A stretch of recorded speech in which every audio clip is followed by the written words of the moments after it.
Hi everyone, welcome to my channel. My name's Amanda. This is a vlog where I'm processing my late autism and ADHD diagnosis. I also have full and multisensory aphantasia and a memory disorder called SDAM, which stands for severely deficient autobiographical memory. And I talk about all of these on this channel. So today, PDA has been at the forefront. So if anyone doesn't know, no, it's not, now I forgot what PDA normally stands for. Public display of affection. It is not public display of affection. In the autism community, PDA is pathological demand avoidance, and it is a profile of autism. As far as I am aware, it is, you have to be autistic to have PDA. I have heard some people say that they are ADHD only and also feel like they have PDA. I am not a medical professional, but this is just what I've read. I do know that there is a very high comorbidity rate of ADHD and autism. And a lot of people, if they were diagnosed with ADHD before, I think 2013, at that time, practitioners were only allowed to diagnose one or the other, not both. And so a lot of doctors would diagnose ADHD and not even mention autism because you can medicate ADHD and you can't medicate autism. There's a lot of psychologists that think if you've made it to adulthood and you're autistic, then you just don't even need to know about it because you're fine. And what they are now learning is that most of us who have been undiagnosed eventually hit burnout because trying to appear neurotypical is not good for our brains. It causes our cortisol levels to be at a constant high level, which just basically science is not good. Okay, my kids needed help, so I had to pause the video there for a minute. But basically, I was saying, like, having high levels of cortisol, it stresses out your nervous system. It rewires your brain. It causes CPTSD, which is complex post-traumatic stress disorder. And that's what a lot of us late diagnosed autistic people are dealing with now, is recovery from burnout. So getting a late diagnosis is vital so that you can know how to accommodate yourself and take care of your nervous system. But speaking of the nervous system, the pathological demand avoidance profile of autism is a nervous system trigger. And basically, what happens is that your nervous system, the amygdala in your brain, the part that doesn't understand you're not actually in danger, that there's not actually a lion in the room. It sees a picture of a lion and it tells you that there's a real lion in the room. So it activates your fight, flight, fawn, or freeze response. And it can be from, it's a perceived demand from your brain. And it can be from an external source or even internal. That's the part that drives me crazy, because it's like I can want to do something, but because my brain perceives it as a demand, it wants to protect myself from the demand. The other affirming way that people in the autism community want to change PDA is to persistent drive for autonomy, because the demand, it's like it's a demand against our autonomy, like who we think we are or how we want to be in the world. I'm not describing that exactly right, but so even if it's something that I want to do, if you have PDA profile of autism, your brain actively works against you. And one example I can give, behind my yellow bee over there is Devin Price's book, Unmasking Autism. I got partway through it. It's a really good book. I highly recommend it. But all of a sudden I couldn't read it anymore. It felt like a demand to read this book. And even though I want to read it, what will happen is my brain is working against me. I will read a sentence or a paragraph, and then I'm like, wait, what did I read? I'm not actually retaining the information. My brain isn't letting me. And this is important because if you have autistic children with pathological demand avoidance profile in school, it can be very difficult because when a teacher assigns something, then it the child can be activated, and it's extremely difficult for them to overcome this nervous system response of fight, flight, fawn, or freeze. So, like in the reading the book example, what would that be? It's freeze. Maybe it's like a freeze response. It's like I'm reading the words, but I'm not actually taking anything in. Um, and so for me, when I was a kid, my autistic mask pretty much almost always overrode my PDA profile of autism. And that showed up in the fact that, like, part of my mask, and I've talked about it before, is like running neurotypical .exe, like a code through my brain. And one of those things is always be a good little girl. And so my mask, the autistic mask, is also another survival technique for your brain creates for itself. And so the always be a good girl would often override my own PDA response. So even if I didn't want to do something, even if it felt too hard or too big or too scary, too much like a demand on my system, because I had to be a good girl and do what I was told, I would push through that demand. Then as I got older and I actually did have a little bit of autonomy on myself, now the PDA profile is even coming up more and more for me, especially as I'm unmasking and not always trying to be a little good girl. But there were times in school where the PDA would activate and I would say no. Like a teacher would give an assignment and I would just flat out say no. And I would get a 0 on that grade. And the teacher would be like, well, I'm gonna have to call your parents. And luckily my mom always supported me. And I was always passing my classes because that's one thing that I would do. I would calculate out what my grade would be, even if I got a 0 on that assignment. And if I was still passing and I knew like that assignment was just something that I could not do, then I just wouldn't do it. And the adults in my life would be so befuddled because they were like, Amanda's always such a good little girl. I don't understand why she's being stubborn with this. And that's what he said. But now looking back, I know it was the pathological demand avoidance profile of autism. So, yeah. So today, like bringing it all back to today, my YouTube channel, oh my gosh, I love this YouTube channel. It has been so helpful for me to be able to vlog my experience. I started the channel because, well, at first I was just going to throw up a couple videos about aphantasia and my memory disorder because there's not that many people talking about it. And then about a month after I started the channel is when I started to suspect I was autistic. And I'm like, you know what? I'm just going to vlog this experience because there's other women who might be going through this, which I did find out afterwards that, oh my gosh, there's a lot of us who were undiagnosed. And BIPOC community also is missed for a lot of diagnoses. Anyone AFAB and assigned female at birth, and even males who have the more internally presenting form of autism and not the stereotypical externally presenting autism that is more common in boys, but not always. And so I have found that my channel has resonated with a lot of you, and that fills me with a lot of joy.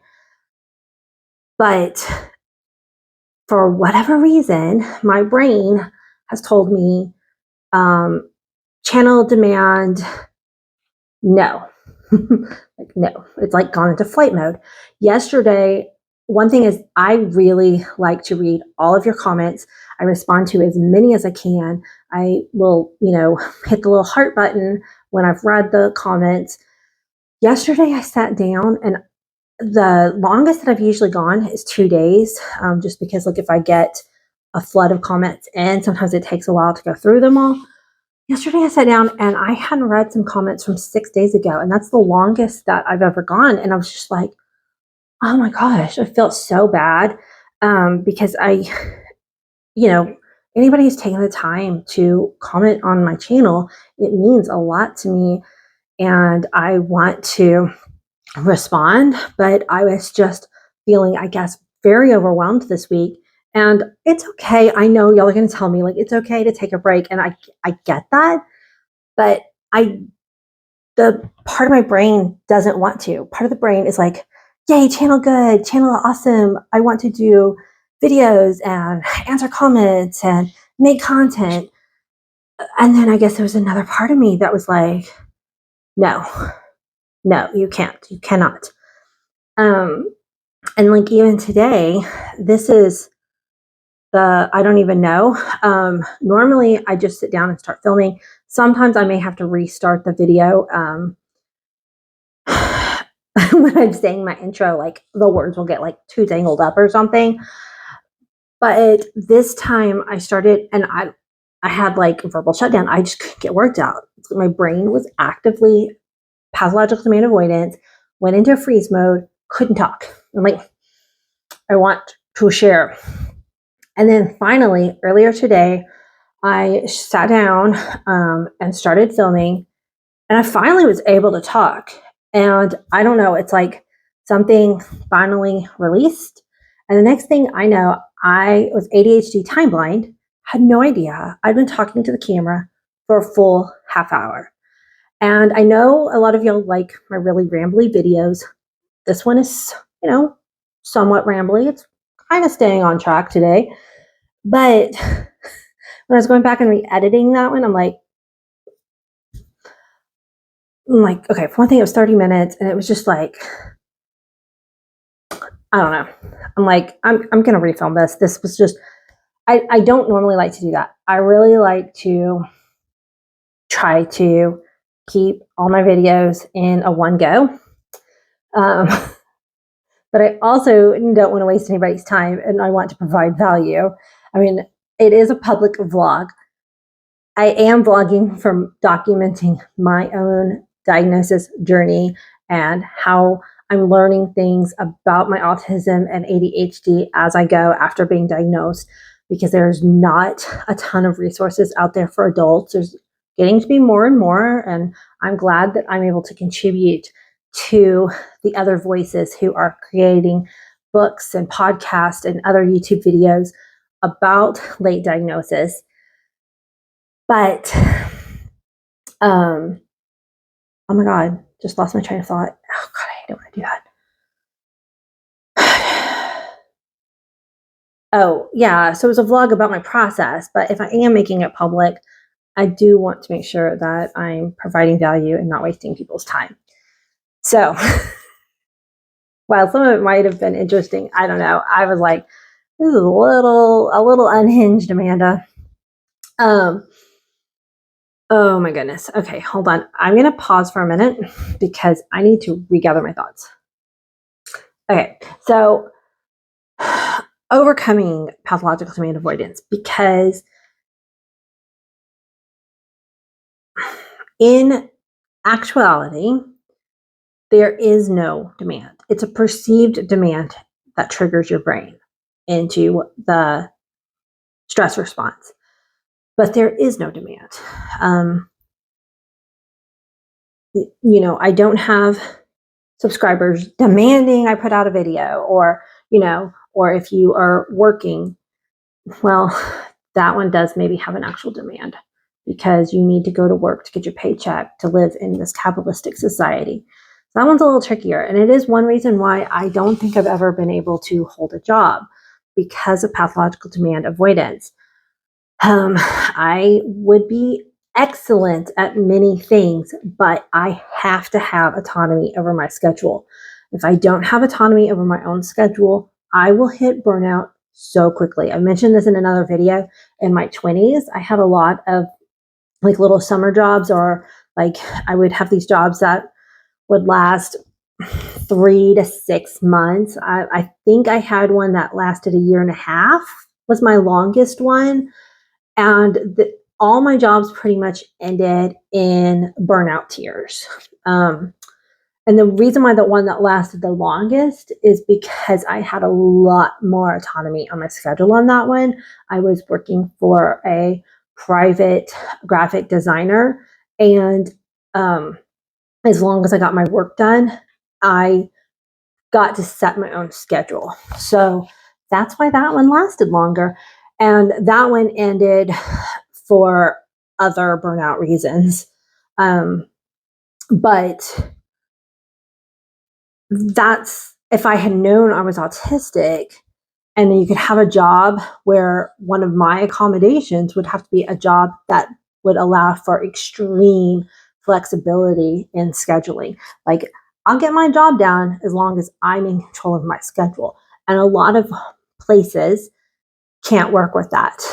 Like, I went to go get my teaching certificate after college. I went to college as an architect major, but after college, I love teaching. That's why I homeschooled my kids. But well, one reason I homeschooled my kids. Another one was to keep autonomy of my schedule, because I didn't want my schedule to be run around my kids' public school system.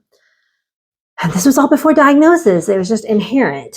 The thought of having to get up and take my kids to school every day, like, okay, I had many reasons for homeschooling. That was just one of them. Anyway, was I going with that guy? My brain, I'm so, tangents are so frustrating.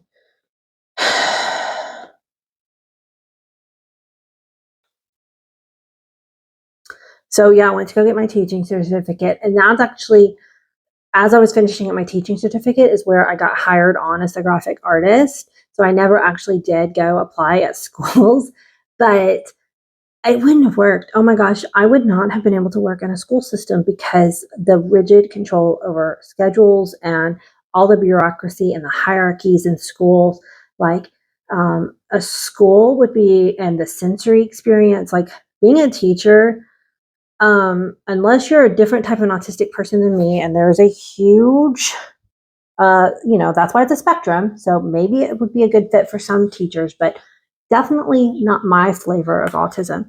It would have been a bad thing. I'm glad I never went down that route in actuality.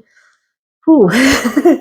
Shudder. And kudos to all our teachers out there. Like, y'all do an amazing service to our youth. And y'all do not get enough credit or all of that. But anyway, whew. I just saw the clock, and it's already at 18 minutes. It's like, once I get talking, I can just keep talking.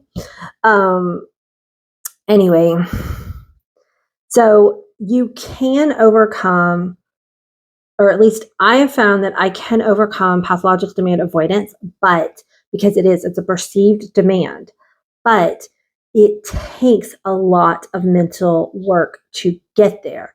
It takes one, recognizing that there isn't an actual demand, or that I can find choice in the matter. So like, if it had to do with working, I could be like, okay, I can go to work because I'm choosing to go to work, or I can quit my job.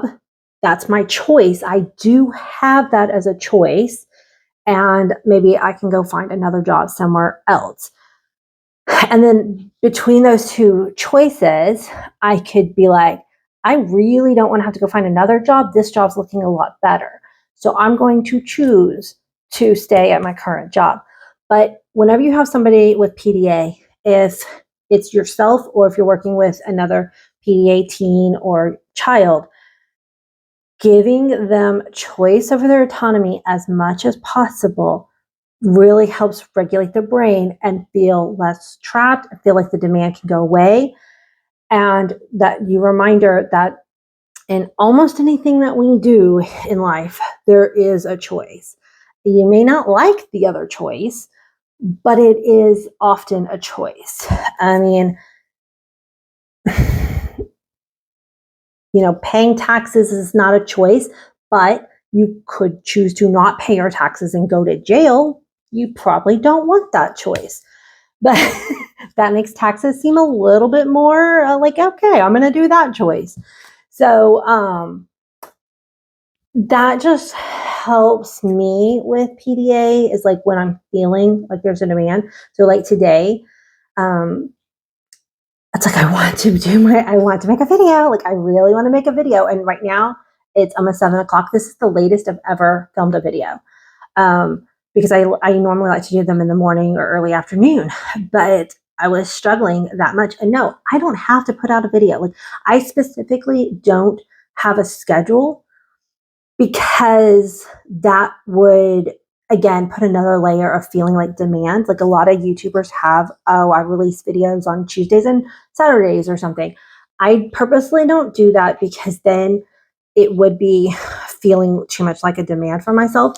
But I really wanted to do a video today. I had all afternoon to do it, and I struggled so hard. And I had to restart the video so many times. And then I ended up refilming the video because I think I was still so dysregulated that first time that I pulled it up and I was starting to edit it. And I was just like, no.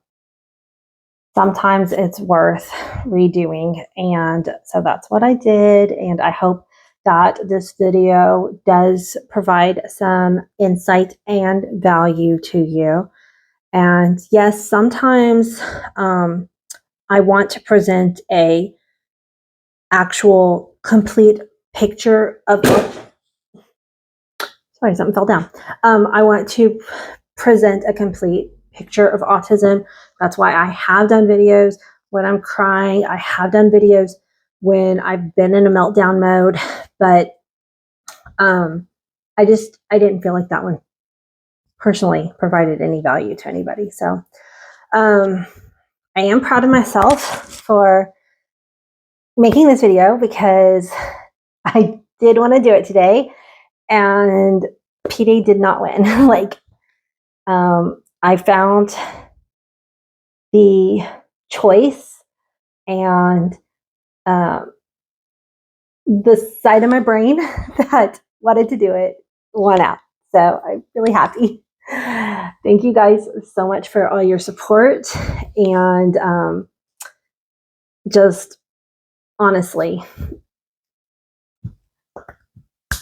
this channel wouldn't exist if it wasn't for all of your comments telling me that what I say makes a difference in your life and that, or your loved one's life, and things like that. So thank you guys.